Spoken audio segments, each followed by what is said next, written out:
vi i gang? Okay. Hej Marianne. Ja, vi har y lige med minus 15x i anden plus 15. Og her har vi a som er minus 15, som bestemmer, hvor stejlt den bliver ind mod y-aksen. Så har vi b, som så er 0. Og vi har c, som er plus 15. Hvilket som bestemmer, hvor højt det ligger på y-aksen. Og hvis vi skal regne diskriminanten ud, så har vi formlen med d lige med b i anden minus 4 gange a gange c. Så det vil sige, d lige med 0 i anden minus 4 gange minus 15 gange 15. Så det er d lige med 0 minus, regn det nu. Og det her vil så give minus, eller det vil give 900. Så det vil ende på positiv 900. Ja, det er lige med 900. Yep. Her der kan jeg så med det samme sige, at der er 2 nulpunkter, eftersom hvis vi har en diskriminant, som der er negativ, så har vi 0 nulpunkter. Hvis den er lige med 0, så er den 1 nulpunkt, og hvis den er over 1, så er den altid 2 nulpunkter.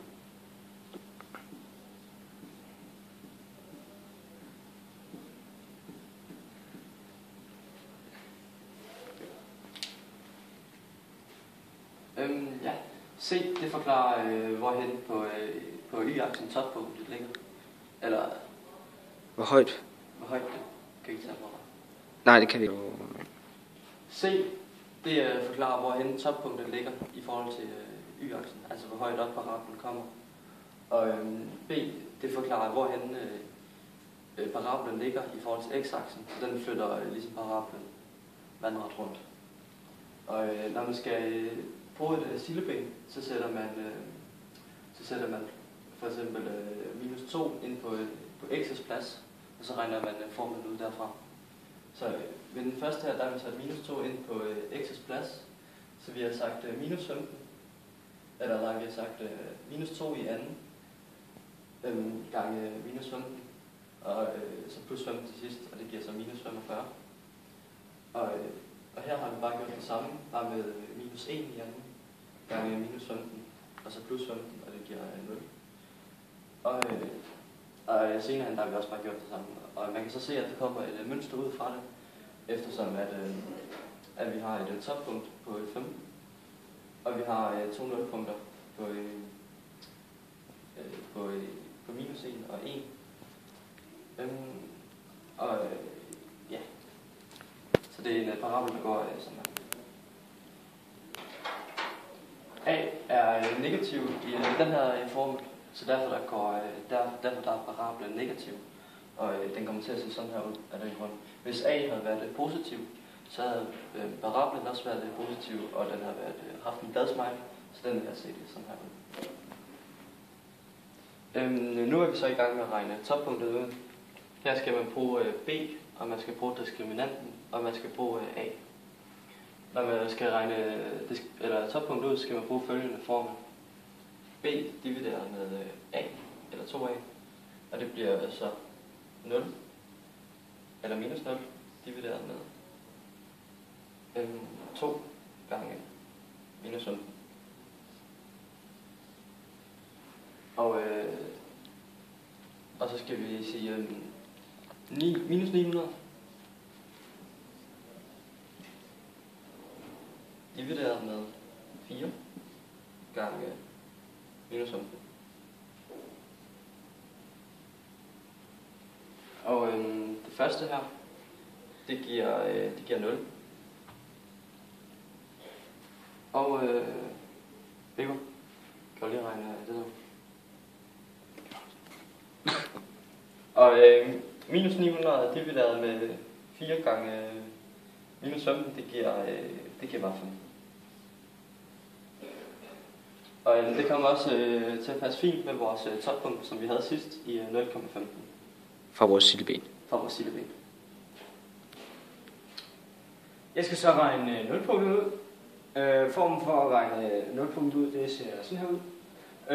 Men det der kommer til at regne lige ud for at regne b begge to ud, eller for at regne nummer 2 ud, kan man sige, så skal man bare ændre den her til minus. Ja. Kan vi pause den lidt? Okay. Yes, når man så også ser det her, så skal man huske på, at det i princippet står i parentes, og vi har 0x, og så har vi så y her. Den her, der har vi jo et b på 0, så der kan vi faktisk bare viske b ud, fordi det skal vi ikke rigtig bruge. Så vi har minus 4 gange a gange c, som når vi har minus 15, så bliver det faktisk bare 4 gange 15 gange 15. Og det giver 900. Så har vi 900. Og det skal vi så have kvadratroden af. Kvadratroden af 900, det er 30. Det var lige hovedregnet, det der. Wow. Så skal vi have 2 gange a. 2 gange minus 15, det er minus 30. Og minus 30 divideret med 30, det er, det er så 1, minus 1. Jeg har lige været lidt dum, fordi det er jo faktisk ikke, det er jo ikke y, vi finder. Fordi y er altid 0. Så vi skal finde ud af, hvor den går igennem x-aksen. Så det er jo 0 herover. Og det giver så minus 1. 0. Det er vores ene nulpunkt. Nu skal vi så regne det andet nulpunkt ud. Og vi har jo stadigvæk b, som ikke eksisterer. Så vi skal vise det her ud. Men vi skal huske, at det her de skal være der, fordi at det står i princippet gange minus 1. Der. Det får jeg se, hvorfor det er vigtigt at vide. Men vi har jo her 900. Det har vi jo regnet ud før. Og kvadratroden af 900 er som sagt 30. Derfor så har vi 30 gange minus 1. Det vil sige, at vi får minus 30. Der kan I se, hvorfor at det her minus det var vigtigt. Så får vi så også minus 30 hernede. Og vi får derfor en x-værdi af 1. Og minus 30 gange minus 30, det er 1.